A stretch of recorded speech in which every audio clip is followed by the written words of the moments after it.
اعوذ باللہ من الشیطان الرجیم بسم اللہ الرحمن الرحیم۔ معزز سامعین، آج کی نشست جناب رسالت مآب حضرت محمد مصطفیٰ صلی اللہ علیہ وآلہ وسلم کے حجۃ الوداع کے موقع پر حج سے واپسی پر 10 ہجری کو آخری خطبہ کہ جب ایک آیت نازل ہوئی، اے رسول پہنچا دے وہ پیغام جس کا ہم نے تم سے وعدہ کیا، اگر تو نے وہ پیغام نہ پہنچایا تو آپ نے کارہائے نبوت کا کوئی کام ہی سر انجام نہیں دیا۔ دیکھیں، آخری حج ہے حضور صلی اللہ علیہ وسلم کا، اور اس حج کے 2-2.5 ماہ بعد جناب رسالت مآب صلی اللہ علیہ وآلہ وسلم اس دنیا سے رخصت ہو جائیں گے۔ اور آیت کی سنگینی، اس کا لہجہ کیا بتا رہا ہے کہ روزہ، حج، نماز، زکوٰۃ، ہر چیز بیان ہو چکی، قرآن نیر اباؤٹ مکمل ہو چکا۔ اب 2-2.5 ماہ بعد کائنات کے رسول بارگاہ الہیہ میں پلٹ جائیں گے، اور آیت کا مضمون کیا کہہ رہا ہے کہ اے رسول پہنچا دے وہ جس کا ہم نے تم سے وعدہ کیا۔ اگر وہ پیغام نہ پہنچایا تو آپ نے کارہائے نبوت کا کوئی کام ہی سر انجام نہیں دیا، یعنی کہ ساری ہجرتیں، شب ابی طالب کی نظر بندی، صحبتیں، مدائن کے بازاروں میں پتھر کھانا، ہجرتیں کرنا، صحبتیں برداشت کرنا، سب فارغ، اگر وہ کام نہ کیا۔ اب سوال پیدا ہوتا ہے کہ مفسرین نے کہا، امہات المومنین بی بی عائشہ رضی اللہ تعالیٰ عنہ کے حوالے سے کہا کہ آپ نے فرمایا کہ حضور نے کوئی بات چھپائی نہیں تھی۔ بات چھپانے کی نہیں، بات ریلیکٹنٹ ہونے کی ہے، ہچکچاہٹ کی ہے، قرآن کہہ رہا ہے۔ اور آیت کا جب اگلا حصہ میں پیش کروں گا اس میں وضاحت ہے، اور پھر زمینی حقائق کیا کہتے ہیں یہ آپ نے اس کا فیصلہ کرنا ہے۔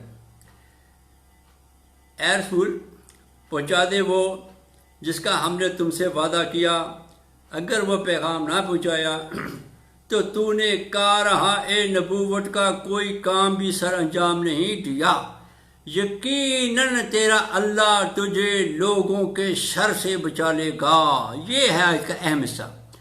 گویا کہ حضور کے ذہن میں ایک تھا کہ اس اعلان سے، اس پیغام سے شر کے پھیلنے کا احتمال ہے، اور اس احتمال کی یقین دہانی کروائی ہے ذات پروردگار نے اپنے حبیب محمد صلی اللہ علیہ وسلم کو، اور حضور صلی اللہ علیہ وسلم نے اس پہ قافلے کو رکنے کا انتظام کیا، اور جو پیچھے رہ گئے تھے صحابہ کرام ان کا انتظار کیا گیا، جو آگے چلے گئے تھے انہیں واپس بلایا گیا، اور پلانوں کا ایک ممبر بنا کے حضور صلی اللہ علیہ وسلم نے خطبہ دیا، جس میں معروف حدیث آپ نے بیان کی کہ اے مومنو، اے صاحب ایمان، کیا میں تمہاری جان اور مال پر تم سے زیادہ تصرف حق نہیں رکھتا؟ تو سب نے کہا کالو بلا، کالو بلا۔ تو پھر آپ نے فرمایا کہ یاد رکھو، من کنت مولا ہو فہذا علی مولا، کہ جس کا میں مولا اس کا علی مولا۔ اسی خطبے میں یہ بھی کہا تھا کہ میں تم میں 2 گراں قدر چیزیں چھوڑے جا رہا ہوں، ایک اللہ کی کتاب جس میں ہدایت ہے، نور ہے، اور ایک میری اہل بیت۔ جب تک تم ان سے تمسک رکھو گے کبھی گمراہ نہ ہوگے، حتیٰ کہ حوض کوثر پہ آ جاؤ۔ جو 3 مرتبہ بات کی وہ اہل بیت کے ضمن میں کی. میں تمہیں اہل بیت کے ضمن میں اللہ کی یاد دلاتا ہوں. میں تمہیں اہل بیت کے بارے میں اللہ کی یاد دلاتا ہوں.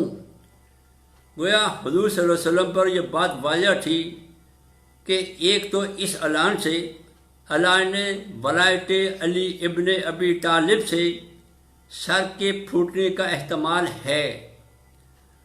جو حضور کے دل میں تھا اسی تحفظ کا اظہار اس آیت کے اگلے حصے میں ذات پروردگار نے کر دیا کہ یقیناً تیرا اللہ تجھے تیرے لوگوں کے کوئی شر سے بچا لے گا. اس آیت کی تفسیر میرے مرشد بابا جمیل قندر رحمۃ اللہ علیہ سے لوگوں نے پوچھی، اور ایک اعتراض کے ساتھ. وہ ہائی کورٹ کے بار کا الیکشن تھا، اس روز ادھر آئے تھے، وہاں یہ نشست ہوئی تھی وکلا حضرات کی بیٹھک میں کہ جی ہم نے یہ سنا ہے اور سنتے آئے ہیں کہ مسلمانوں کو دنیا کی امامت ملے گی، مسلمان اقوام عالم کی قیادت کریں گے. یہ بات اعتقاد کی حد تک تو درست ہے، مگر گراؤنڈ ریئلٹی کے حساب سے قرین قیاس نہیں ہے. ٹیکنالوجی کا دور ہے، مسلمانوں کے پاس ٹیکنالوجی نام کی کوئی شے نہیں، سارا انحصار اہل مغرب پہ ہے. تو یہ کیسے ہو سکتا ہے؟ ہمارا اعتقاد ہے کہ ایسا ہوگا، لیکن گراؤنڈ ریئلٹی اس کی تائید نہیں کر رہی. تو جس سرکار نے جواب دیا وہ یہ تھا کہ اللہ کا وعدہ سچا ہے. ایسا ہے کہ یہ تم بتاؤ کہ جب اعلان ہوا تو پھر گراؤنڈ ریئلٹی پہ غور کرو کہ شر پھیلا کہ نہیں پھیلا. لوگوں کے لیے واقعتاً اللہ کی مشیت کے تحت محبت محمد و آل محمد علیہ الصلوۃ والسلام ایک آزمائش کا معیار ہے. یہ حکمت اہلیہ مشیت اہلیہ کے تحت ہے کہ اگر ایک کونسلر بھی اپنی بیوی بچوں سمیت آپ کے محلے کا قتل ہو جائے تو آپ کی ہمدردیاں فوراً کونسلر کے ساتھ ہو جاتی ہیں، کبھی نہیں پوچھتے کہ حق پہ کون تھا. مگر خانزادہ رسول قتل ہوا پڑا ہے اور آپ ہیں کہ فیصلہ نہیں کر پا رہے، اور اپنے خطیب سے پوچھتے ہیں کہ حضور یہ خاندان نبوت قتل ہو گیا، یہ بتائیے حق پہ کون تھا. یہ بھار اٹھانے میں امت مسلمہ کو مسلسل آزمائش کا سامنا ہے. دیکھیں تو سرکار نے کہا حقیقت یہ ہے کہ اللہ کا وعدہ سچا ہے، لیکن اللہ کا وعدہ مشروط ہے اس کی عطا کردہ عزتوں سے. اللہ نے جس سے عزت دی اس کی عزت کریں. ایسا نہ ہو اللہ نے جس سے عزت دی اسے آپ بے عزت کریں، اللہ نے جسے سر بلند کیا اسے آپ سرنگو کریں، اللہ نے جسے حق قرار دیا اسے آپ باطل سمجھیں. تو پھر اللہ وعدہ نہیں کرتا. پورا اللہ کیا کرتا ہے، واقعہ کربلا کے بعد اللہ کو اپنے حبیب محمد مصطفیٰ صلی اللہ علیہ وسلم سے اس قدر محبت ہے، اس قدر الفت ہے کہ واقعہ کربلا میں جو توہین اہل بیت رسالت کی گئی، جس طرح سے خاندان رسالت کی مسورات کو قید و بند کی صحبت سے گزارا گیا، جس طرح سے ان کے بھائی بھتیجے بھانجے بیٹے شہید کیے گئے، سر قلم کیے گئے، اور اس ظلم کے شان ریئیکشن پیدا نہیں ہوا تو اللہ آپ سے ناراض ہو گیا. یہ ایک درویش کا موقف ہے، اللہ آپ سے ناراض ہو گیا. اللہ جس قوم سے جس قبیلے سے ناراض ہو جائے اللہ کچھ نہیں کرتا. اللہ بڑا معمولی سا کام کرتا ہے کہ وہ اس قوم قبیلے کی سینس آف انالیسس، تجزیاتی قوت ہے اسے بند کر دیتا ہے، اور اللہ جس سے راضی ہو جائے اس کی سینس آف انالیسس کھول دیتا ہے، تجزیاتی قوت کھول دیتا ہے۔ اب آپ دیکھیں، علاقے آپ نے فتح کیے، 3 بر اعظموں میں آپ کی حکومت تھی، نہ آپ علمی سطح پہ کوئی ترقی کر سکے، نہ آپ سائنسی سطح پہ کوئی ترقی کر سکے، نہ معاشرتی طور پہ کوئی ترقی کر سکے۔ اسی لیے حالانکہ سائنس کی ابتدا مسلمانوں نے رکھی، لیکن آپ کو سمجھ نہیں چلی، انہی علماء کے فتووں پہ ابتدائی سائنسدانوں کو پھانسیاں دی گئی، انہیں قتل کیا گیا، ایون کہ ان کی لکھی ہوئی تحریریں، ان کی لکھی ہوئی کتابیں ان کے سروں میں مار مار کے انہیں مارا۔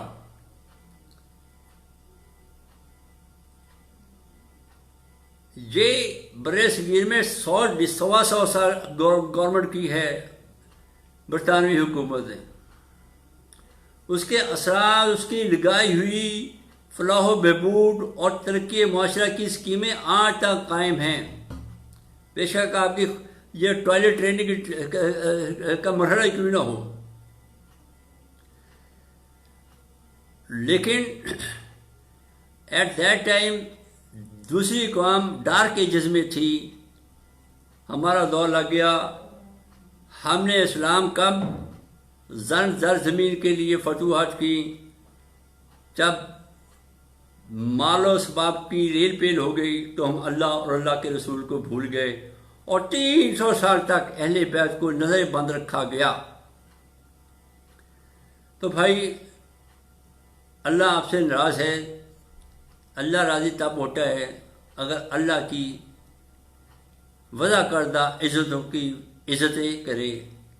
خاندان رسالت کے قتل پہ اللہ آپ سے ناراض ہے۔ ان سے سوال ہوا کہ پھر اس کا کیا حل ہے؟ انہوں نے یہ فرمایا کہ اجتماعی طور پر اللہ سے اس قتل حسین پہ معافی مانگی جائے۔ قطع نظر اس کے کوئی مانتا ہے کوئی نہیں مانتا، جو نہیں مانتا ان کی طرف سے ہی مانگی جائے۔ پھر امکان ہے، ادروائز آپ کی سینس آف انالیسس نہیں کھلے گی۔ آپ امام مہدی ہادی علیہ السلام کے دور کا انتظار کریں۔ آپ بھی ادھر ہیں، آپ کے سرمایہ بھی ادھر ہیں، آپ کی حکومتیں بھی ادھر ہیں، عرب ممالک تیل سے مالا مال ہیں، دولت ہی دولت ہے۔ کیا کیے جا رہے ہیں؟ ٹیکنالوجی کدھر ہے؟ کئی ملک مالک کے پاس فوج ہی نہیں ہے، پلازے بنائی جا رہے ہیں، شادیاں کیے جا رہے ہیں، یورپ میں جزیرے خریدے جا رہے ہیں، عیاشیاں ہو رہی ہیں۔ کیا ان کے ذہن میں یہ آیت نہیں گزری کہ یہ جو سونا چاندی کے انبار تم اکٹھے کرتے ہو، دولت اکٹھی کرتے ہو، روز قیامت اللہ یہ تمہارے جسموں پہ داغ دے گا کہ یہ وہ مال اسباب تھا تم جو جمع کرتے تھے۔ اگر اسلام پہ چلا جائے، ٹرو اسپرٹ آف اسلام پہ چلا جائے اور مال خرچ کیا جائے تو عالم اسلام میں غربت نام کی کوئی چیز نہیں رہ سکتی، اور اگر غربت ختم ہو جائے تو جرم خود بخود تناسب میں نہایت قلیل رہ جاتا ہے۔ لیکن کوئی توجہ نہیں دیتا ٹیکنالوجی کی طرف۔ جس پوائنٹ پہ یہ سرکار نے کہا تھا کہ جس پوائنٹ پہ قوموں کی تقدیر بدل جانی ہوتی ہے، اس موقع پہ اس پوائنٹ پہ آپ کو آگے سمجھ نہیں چلتے کہ آگے کیا کرنا ہے۔ دولت ہے، اسباب ہے، افرادی قوت بھی ہے، لیکن پوری دنیا میں ذلیل ہو رہے ہیں۔ اب آپ خود دیکھ لیجئے، پاکستان کو دیکھ لیجئے، اس موجودہ حالات کو دیکھ لیجئے۔ صرف ایک شخص آپ کو پسند نہیں ہے، پورا سسٹم تباہ ہوا ہے، اکانومی مفلوج ہوئی ہے۔ بجائے اس کے کہ اس کا سجے باب کریں، کوئی پلاننگ کریں، انتقام کی بنی ہوئی ہے۔ اور کون اقتدار پہ ہے کہ جن کے ماضی کو آپ نے خریدا تو تازیانہ اور قید آپ کا مقدر، حالانکہ معمولی سی بات ہے، معمولی سی بات ہے۔ بھائی کرپشن تو ہوئی ہے، جس نے بھی کی اسے چھوڑے۔ 75 سال کے بعد ملک کا خزانہ تو خالی ہی ہے نا۔ 75 سال گزرنے کے باوجود ملک میں بجلی تو نہیں ہے نا۔ دوسری ضروریات کو الگ چھوڑیں، بنیادی چیز بجلی نہیں، انڈسٹری کو چلانا ہے، بجلی نہیں، نظام میں آبپاشی کو مروج کرنا ہے، تدوین کرنی ہے، اس کی بیسک چیز نہیں ہے۔ اور کبھی امریکہ کو آنکھیں دکھاتے ہیں، کبھی روس کو آنکھیں دکھاتے ہیں، کبھی انڈیا کو آنکھیں دکھاتے ہیں، گھر روٹی کھانے کو نہیں ہے۔ حالانکہ حالات درست کرنے کے لیے تھوڑی سی انالیسس، سینس آف انالیسس اگر کام کر رہی ہو تو ابھی ایک لمحے میں یہ سسٹم ختم ہو سکتا ہے، تناؤ ختم ہو سکتا ہے، ٹینشن ختم ہو سکتی ہے کہ جناب واقعتاً ہم سے کوتاہی ہوئی، پھر الیکشن کرا دیں جناب، جس کا حق بنتا ہے وہ اقتدار میں آ جائے، ہمارا کوئی سروکار نہیں۔ جو کرپشن ہو گئی اسے لیگلائز کر دیں۔ بھائی جو ادارے سمجھتے ہیں کہ ہمارا کردار ہے، ہمیں فوقیت حاصل ہے، اونے پونے ہم نے زیادہ کمال کھانا ہے، اسے لیگلائز بھی تو کیا جا سکتا ہے تاکہ عاقبت کی بھی خیر ہو، قبریں بھی روشن ہو۔ وہ ترقی کیا ترقی کہ زندگی کی بازی جیت کے عاقبت بندہ ہار جائے۔ بس وہ سینس آف انالیسس کام نہیں کر رہی، حقدار کو اس کا حق نہیں دیا جا رہا ہے، حق سے محروم کر کے جس کا حق نہیں اسے بلند کیا جا رہا ہے۔ چلے ایسا کریں، یہ بھی تو ہو سکتا ہے کہ جمہوریت ہمیں راس نہیں ہے، ہم ملکیت زدہ ہیں، ہمیں شخصیت پرستی کی ٹریننگ ہوئی ہے، ہم اصولوں کے نہیں، ہم شخصیت پرستی کے دل دادا ہیں۔ ہماری ٹریننگ ملکیت کے زمرے میں ہوئی تھی۔ ملکیت اپنی مرضی کے اصول بناتی ہے، اپنی مرضی کے اصول توڑتی ہے، اپنے مفاد کو مد نظر رکھتے ہوئے۔ کوئی مذہب شذ کا روڑا نہیں ہوتا، جس کا چاہے سر قلم کر دے، جس کو چاہے گدی کھال میں سمیٹ کے جلا دے، جس کو چاہے عبد الرحمن بن حسان کے بیٹے کو زندہ زمین میں دفن کر دے۔ یہ سب کچھ آپ کی ہسٹری میں ہے، اسی لیے آپ کہتے ہیں تاریخ نہ پڑھیں۔ اگر آپ تاریخ سے سبق حاصل نہیں کرتے تو قرآن کی اس آیت سے انحراف کرتے ہیں کہ بے شک ہم گزشتہ امتوں کے واقعات اس لیے سناتے ہیں کہ تم عبرت حاصل کرو، اور پھر ارشاد ہوا کہ ان کے آثار جا کے دیکھو کیسے ہم نے ان کی بادشاہتوں کو پلٹ دیا۔ کہتا ہے کہ تم عبرت حاصل کرو۔ اگر ہمارا عبرت حاصل کرنے کا پروگرام نہیں ہے تو ہمارا یہ قرآن پہ عدم اعتماد ہے، قرآن سے ہم رہنمائی نہیں لے رہے۔ سینس آف انالیسس کا بند ہو جانا، حالانکہ بڑا ٹیلنٹ ہے پاکستان میں، لیکن حقدار کو اس کا حق نہیں مل رہا۔ جو اصل سکل والے ہیں وہ ملک چھوڑ کے جا رہے ہیں۔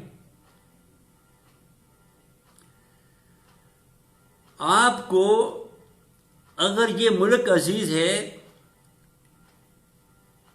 تو آپ کو آئندہ آنے والی نسلوں کے لیے قربانی دینی ہوگی،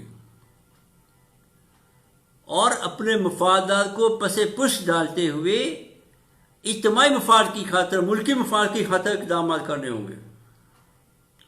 اس کے لیے سینس آف انالیسس ہی درکار ہے، اللہ کی مدد درکار ہے، ورنہ کیسے ہو سکتا ہے کہ جو فطرتاً چور ہے، فطرتاً کرپٹ ہے، اگر میں فطرتاً کرپٹ ہوں، بے ایمان ہوں، اب کیسے ہو سکتا ہے کہ دوسری بار مجھے آپ موقع دیں تو میں ماشاءاللہ بدل جاؤں گا؟ یہ کیسے ہو سکتا ہے؟ آپ ہم کرمنل کی وکالت کرتے ہیں، مجرموں کو جانتے ہیں، اللہ رحم کرے، اللہ رحم کرے، ان کی سرشت میں، ان کی فطرت میں جرم ہوتا ہے، انہیں تسکین ہی جرم سرزد کر کے ملتی ہے۔ ایسے ایسے ملزم ہم سے ملتے ہیں کہ 9 سال کاٹی ہے سزا منشیات کے مقدمات میں۔ ہم نے پوچھا جناب پھر کام کرو گے؟ فرمانے لگے کہ باہر آ کے 2 ماہ کے وقفے کے بعد پھر کام کرنا ہے۔ دماغی کام نہیں کر رہا بھائی۔ کہنے کا مقصد یہ ہے کہ جب اللہ مہربان نہ ہو تو بھائی پھر راہیں سجائی نہیں دیتی۔ اگر اللہ کی مہربانی چاہتی ہیں تو اپنے افعال پر، اپنے کیے ہوئے ظلم پر، سادات اعظام پر ڈھائے گئے ظلم پر، قتل حسین پر اگر معافی مانگی جائے تو امکان ہے کہ اللہ معاف کر دے۔ ادروائز میں یہ دعویٰ دیتا ہوں کہ سینس آف انالیسس کا خود تجزیہ کرے گراؤنڈ ریئلٹی کہ واقعتاً جہاں سے ایک ٹرننگ پوائنٹ آتا ہے کہ ہم کہاں سے کہاں نکل جائیں گے، وہیں ہمیں سمجھ نہیں چلتی۔ اگر آج عالم عرب کے لوگ اس دولت کو سانپ اور ناسور سمجھے اور اللہ کی راہ میں خرچ کرنا شروع کر دیں تو عالم اسلام کی طرف کوئی آنکھ اٹھا کے نہ دیکھے، کوئی فقیر نہ ہو، کوئی جرم نہ ہو، کوئی ڈکیتی نہ ہو، کوئی ظلم نہ ہو۔ مگر کیا ہے، ہم اللہ سے زیادہ یہود و نصارہ پہ انحصار زیادہ کرتے ہیں۔ ایون کہ یہود و نصارہ نے یہاں تک کہہ دیا کہ پاکستان اپنی ماں بیچنے کے لیے تیار ہو جاتے ہیں۔ انہوں نے خود کہا اور انہوں نے کہا یہ بات۔ ہمارے بھٹو صاحب کو انہوں نے کہا تمہیں مقامی عبرت بنا دیں گے، بنا دیا، ہمارے ہاتھوں سے بنوایا۔ اور اب کہتے ہیں کہ پاکستان کو نہ تو ختم کرنا ہے نہ اسے ترقی کرنے دینا ہے۔ یہ اس لیے ہو رہا ہے کہ ہمیں ہسٹری سے نابلد رکھا گیا ہے، ہمیں صرف فتوحات بتائی گئی ہیں، ہمیں ہماری شکستوں سے شناسا نہیں کروایا گیا۔ اگر ہمیں تاریخ میں یہ پڑھایا جاتا کہ یہ کیا کیا وجوہات تھی کہ امت مسلمہ کا شرازہ کن کن وجوہات کی وجہ سے بکھر گیا اور مسلمانوں کو کیا کیا کردار تھا،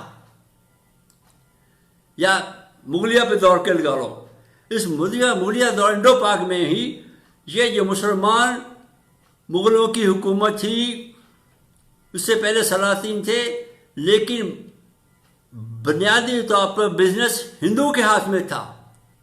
مسلمان صرف سپاہ تھے، آدھے ابراہیم لودھی کی طرف تو آدھے ماشاءاللہ بابر کی طرف، دونوں طرف مسلمان ہیں، ہمیں صرف روٹی کا چکر تھا۔ اور ساہوکار اکانومی ملک کی ہندو کے ہاتھ میں، بنیے کے ہاتھ میں تھی، مسلمان ادھار لے کے کھاتے تھے، اس کا مقروض کھاتے تھے۔ اب اللہ نے ملک دیا ہے، آزادی دی ہے، فروانی ہوئی ہے، خوشحالی ہوئی ہے، اب عزت ہے کہ ہضم نہیں ہو رہی۔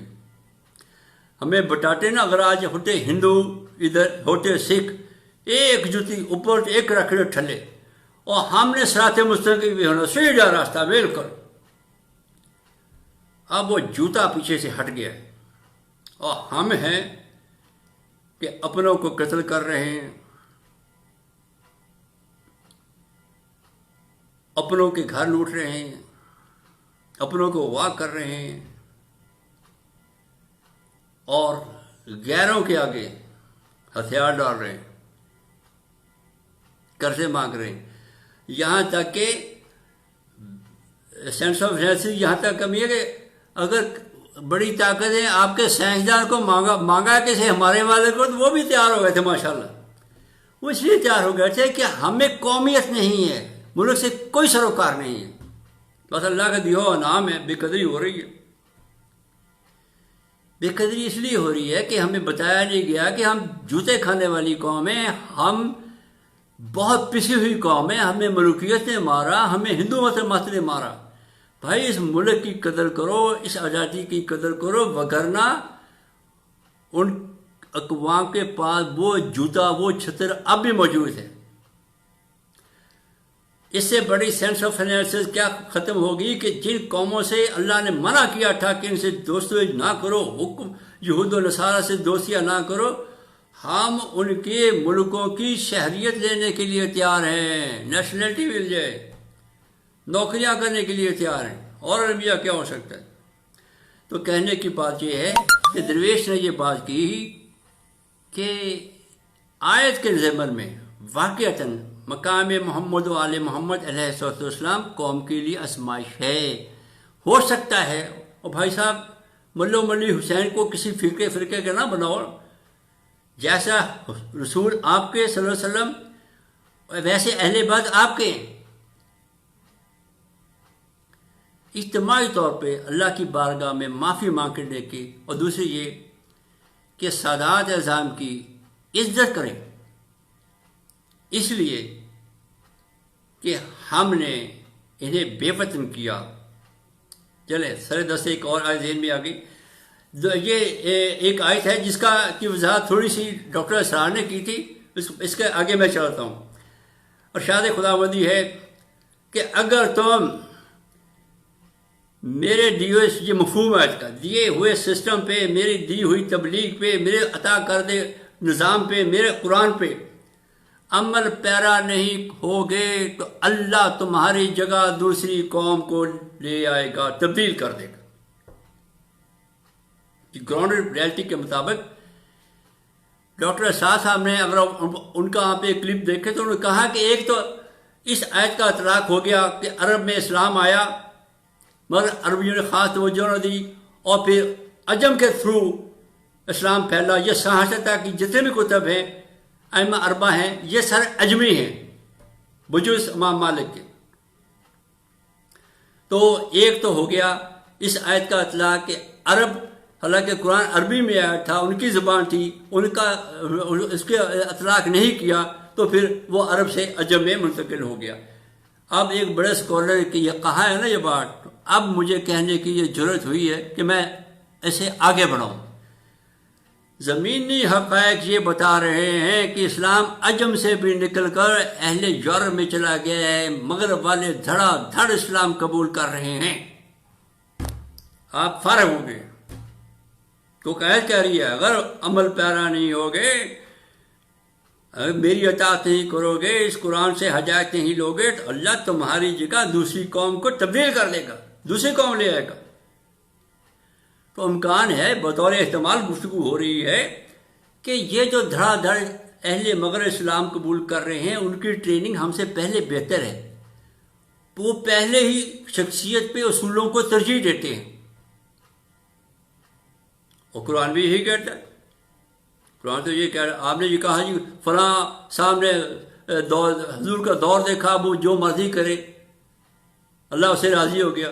قرآن کا وہ کہتا ہے، قرآن تو کہتا ہے رسول اگر تو نے بھی میسج پہنچانے میں کوتاہی کی تو اے نبی ہم تیرا دایاں ہاتھ چھل کر دیتے، اور پھر کہا کہ نبی ہم تمہاری اشارہ کر دیتے. اور نبی کے وقت نبی نے بھی کہا کہ اگر میری فاطمہ بیٹی بھی چوری کرتی میں اس کے ہاتھ کاٹ دیتا. اور سنوں کو حکمرانی ہے. اور پھر قرآن کے اصول آپ نے حلف اٹھایا ہے اس قرآن کا، اللہ اور اللہ کی رسول کی اطاعت کا حلف اٹھایا، اور کرپشن کو آپ جائز قرار دینا ہے اور حق کو متاثر کرنا ہے تو پھر آپ کی مرضی. اس کا پھر مطلب یہی ہے کہ سینس آف انالیسس کام نہیں کر رہا، ذہن کام نہیں کر رہا. کس نے کیا؟ اسے چھوڑیں کہ بنگلہ دیش آزاد ہوا، اکانومی وائز آپ سے اسٹرانگ.